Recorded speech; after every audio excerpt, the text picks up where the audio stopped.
ओम अज्ञानतिमिरन्धस्य ज्ञानञ्जनशलाकया चक्षुरुन्मिलितं येन तस्मै श्रीगुरवे नमः। नमो विष्णुपदाय कृष्णप्रेष्ठाय भूतले श्रीमते भक्तिवेदान्तस्वामिन्निति नामिने। नमस्ते सरस्वतीदेवे गौरवाणि प्रचारिणे निर्विशेषशून्यवादी पाश्चात्यदेशतारिणे। जय श्री कृष्ण चैतन्य प्रभु नित्यानंद श्री अद्वैत गदाधार श्रीवास आदि गौर भक्तवृंद।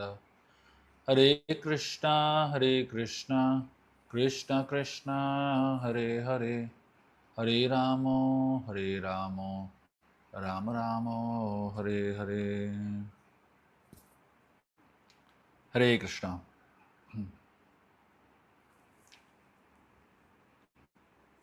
देयर वाज वंस, सॉरी, एक बार एक 5 साल का लड़का था जिसका नाम वेंकटेश था। तो जब वो 5 साल का था तो उसके जो मामा थे वो एक वेदांत के ऊपर प्रवचन सुनने के लिए जा रहे थे। कोई महान व्यक्ति थे जिन जो प्रवचन कर रहे थे, तो उस प्रवचन को सुनने के लिए वो जा रहे थे। तो जब ये जा रहे थे तब ये छोटा सा जो बच्चा था, 5 साल का बच्चा, इसने कहा मुझे भी आना है आपके साथ। अब सोचिए 5 साल के बच्चे कभी लेक्चर में आते हैं और साथ में बैठते हैं क्या, कभी तो भागते रहते हैं, है कि नहीं। तो ये मामा ने जब सुना कि ये छोटा सा बच्चा 5 साल का बच्चा उनके साथ आना चाहता है, तो वो थोड़ा सा विचलित हो गए। बोले आप क्या समझोगे लेक्चर में। तो उसने कहा नहीं नहीं, मुझे जानना है, मुझे सुनना है। तो लेके गए बच्चे को, और जब वहाँ पहुँचे जहाँ पे ये प्रवचन चल रहा था, तो वहाँ पे एक बहुत महान संत जो 100 साल के थे वो प्रवचन कर रहे थे। उनका नाम था नडडू रम्माल। और जब ये प्रवचन कर रहे थे, और वो बहुत ही प्रसिद्ध और बहुत ही शक्तिशाली संत थे, और वो जब प्रवचन करते थे वो उनका जो बोलने का तरीका और उनका सिद्धांत जो इतना शक्तिशाली था तो कि लोग स्तंभ रह जाते थे।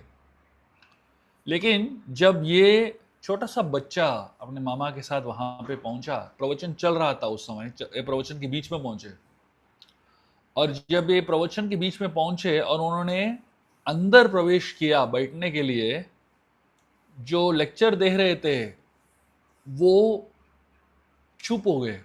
मतलब प्रवचन के बीच में ही चुप हो गए और उस बच्चे को देख रहे थे, और उनके शरीर जो था वो कांप रहा था। तो उस छोटे से बच्चे ने अपने मामा को पूछा ये प्रवचन रुक क्यों गया, और ये व्यक्ति हमें क्यों देख रहे। तो मामा ने कहा ऐसा लग रहा है कि हम लोग गलत टाइम टाइम पे आ गए, और क्योंकि हम लोग प्रवचन के बीच में आ गए, ये हमको घूर घूर के देख रहे हैं गुस्से से। तो बाकी सब लोग जो है उन उन दोनों को देखने लगे। तो इन दोनों को समझ में नहीं आ रहा था कि क्या चल रहा है, सब लोग हमें क्यों देख रहे। और अंत में कुछ क्षणों के बाद वो जो प्रवचन वक्ता थे तो वो वापस स्थिर हो गए और वो बोलना शुरू करने वाले थे। तो वो भूल गए कि कहाँ पे उन्होंने रोका था, और सबको पूछने लगे मैंने कहाँ रोका। और ये जो 5 साल का बच्चा था उसने एग्जैक्ट वर्ड्स बताया जो वो प्रवचन में बता रहे थे। आप सोचिए, आप लेक्चर के बीच में जस्ट चल के आते हो तो थोड़ा समय लगता है ना मन को स्थिर होने के लिए, उसके बाद प्रवचन के अंदर प्रवेश करने के लिए। ये बच्चा सीधा आया और सीधा बताने लगा कहाँ पे रुका था। बाकी सब लोग जो वहां पे थे वो तो भूल गए। अक्सर ऐसा होता है कि जो सुना तुरंत भूल जाते हैं हम लोग, है ना। हमारा इस कान से उस कान तक, हम लोग इसलिए हम लोग इस कान में बोलते हैं, इस कान से अंदर जाता है और उस कान से निकल जाता है। लेकिन ये बच्चा जो है एग्जैक्ट बताने लगा कि क्या उसने सुना। तो उसके बाद ये जो वक्ता थे उस बच्चे को बुलाया उन्होंने, वो समझ गए कि ये साधारण बच्चा हो ही नहीं सकता। 5 साल के बच्चे को बुलाया और ये जो वक्ता थे वो 100 साल के थे। तो उन्होंने उस बच्चे को अपने गोद में रखा और पूरे पूरा जो प्रवचन है उस बच्चे को अपने गोद में रखते हुए पूरा लेक्चर दिया, बाकी का जो लेक्चर था। और उन्होंने इस बच्चे को बाद में गरुड़ मंत्र दिया और गरुड़ मंत्र जप करते करते तो ये जो बच्चा है उनको उसको इवेंचुअली हयग्रीव मंत्र मिल गया और हयग्रीव खुद इस बच्चे के सामने आए और इस बच्चे को उन्होंने, हयग्रीव भगवान ने उनको आशीर्वाद दिया और इवेंचुअली ये जो बच्चा था कोई साधारण बच्चा नहीं था, बहुत ही महान संत बन गया जिनका नाम था वेदांत देशिकन। और इस बच्चे ने खुद 120 से ज़्यादा किताब लिखे और जिसमें सिद्धांत और बहुत गहरी तत्वों के बारे में उन्होंने उल्लेख किया। बताया जाता है कि वेदांत देशिकर जो थे उनका जन्म ही एक अद्भुत तरीके से हुआ था। बताया जाता है कि वेदांत देशिकर जो थे वो 1268 साल में पैदा हुए। वो मतलब करीबन ऑलमोस्ट 800 साल 700-800 साल पहले उनका जन्म हुआ था। और उनके जो माता और पिता थे वो, उनको कोई पुत्र प्राप्त नहीं हो रही थी, काफ़ी साल से वो प्रयास कर रहे थे।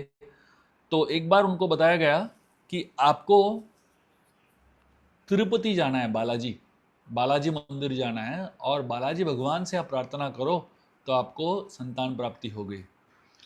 तो उस समय कोई बस ट्रेन वगैरह नहीं था, तो इनको चल के ही जाना पड़ता था। तो अपने गांव से चल के गए तिरुपति भगवान का आशीर्वाद लेने के लिए। और उस समय तिरुपति कोई ऐसा बड़ा आलिशान जगह नहीं था जैसे हम आजकल देखते हैं। छोटा सा एक मंदिर था और पूरा एक फॉरेस्ट जैसा था।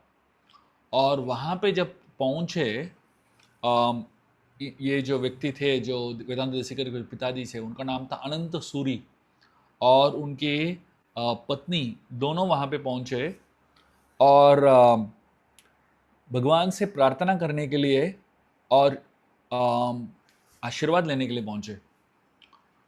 उस दिन रात को वहाँ पे तिरुपति मंदिर के पास में वो कहीं पे सो गए। और उस दिन, उस रात को ये अनंत सूरी की जो पत्नी है जिनका नाम था तोटरंबा, इनके सपने में भगवान आए, बालाजी भगवान उनके सपने में आए। और उनके सपने में भगवान आके उन्होंने कहा, मैं आपके गर्भ में मेरा एक बहुत ही शक्तिशाली भक्त को जन्म दे रहा हूं।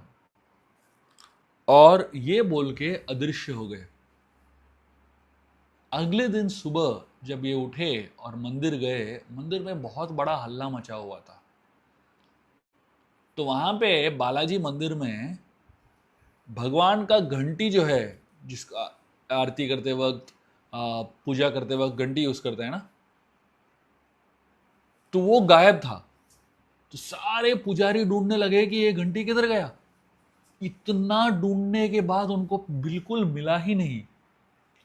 और उसके बाद उस रात को पुजारी के सपने में भगवान आए और उन्होंने कहा, आपको घंटी कभी मिलेगा नहीं क्योंकि मेरे घंटी का जन्म हो चुका है। तो ये भगवान का जो बेल है वो उन्होंने एक अवतार लिया। तब सोचिए, भगवान के सारे जो पैराफर्नेरिया है वो सब जो है व्यक्तित्व है, उनका एक व्यक्तित्व पर्सोनिफिकेशन है। तो तिरुपति बालाजी को जो बेल है वो वेदांत देशिकर के रूप में इनके पेट में जन्म लिया। और इवेंचुअली जो बेल बाहर, मतलब आप सोचिए बेल का मतलब क्या होता है। हमारा जो मुंह है एक तरीके से देखेंगे तो एक बेल की तरह ही है। तो उसके अंदर एक स्ट्राइकर होता है ना बेल में जो बजता है, तो वैसे हमारा जो जीवा है वो एक स्ट्राइकर जैसा है। इसलिए बहुत सारे मंदिरों में आप देखेंगे बड़ा बड़ा घंटी लगता है अंदर जाने से पहले। लेकिन इस्कॉन मंदिरों में कभी भी कहीं भी घंटी नहीं लगेगा। हाँ, अब आपने कभी इस्कॉन मंदिर में घंटी बजाते हुए गए के अंदर? नहीं मिलेगा। क्यों? क्योंकि इस्कॉन मंदिरों में हमारा मुंह ही घंटी है।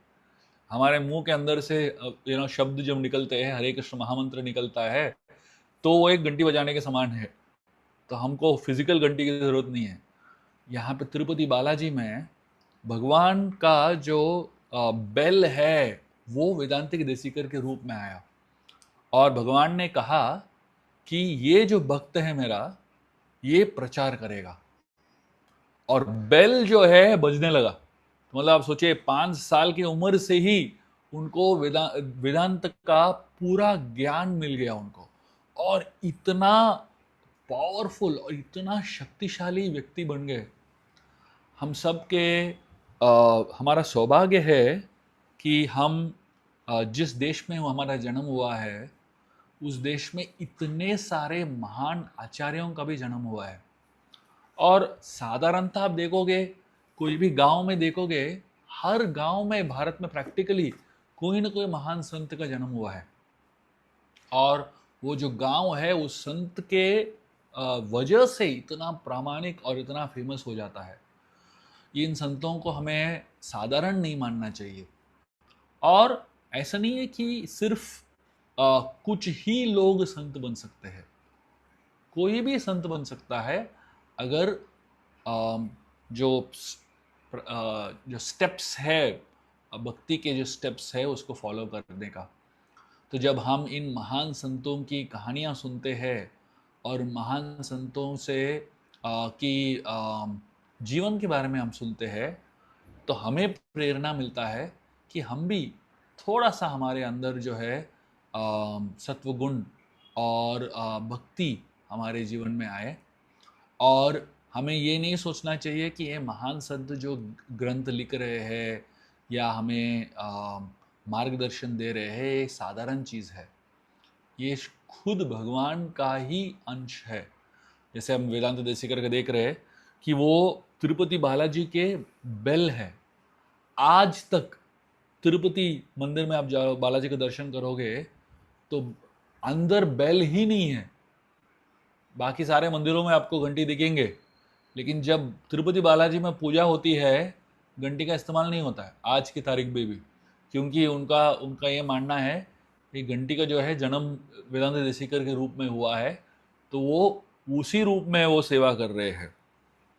तो इस तरीके से वेदांत देसीकर और श्री वैष्णव संप्रदाय का जो ये महान आचार्य है, उन्होंने ऐसे ऐसे ग्रंथ लिखे जिनसे हमें बहुत प्रेरणा मिल सकती है। जैसे एक बार उन्होंने एक ग्रंथ लिखा है जिसका नाम है पादुका सहस्त्र नाम। भगवान के चरणों के ऊपर, पादुका के ऊपर उन्होंने सहस्त्र नाम, 1000 जो भगवान के नाम होते हैं, वैसे पादुका के 1000 नाम है। तो इस तरीके से किताब लिखे हैं, और ऐसे बहुत अन्य किताब लिखे हैं जिनसे आज भी भक्त प्रेरित होते हैं।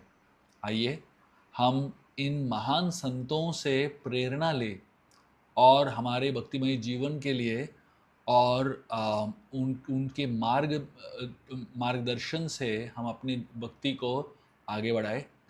हर बार जब हम एक संत के बारे में सोचते हैं और संत के बारे में हम सुनते हैं, तो हमें अपने जीवन में सत्वगुण और अपने जीवन में भक्ति को और तीव्र करने का प्रेरणा मिलना चाहिए। इसी के साथ हम आज का प्रवचन बंद करेंगे और ये मेडिटेट करेंगे। तो आज हम अपने मन में ही पूरा दिन हम कोई ना कोई संत के ऊपर मनन कर सकते हैं और उनके मार्ग से प्रेरणा ले सकते हैं। बहुत बहुत धन्यवाद। हरे कृष्णा।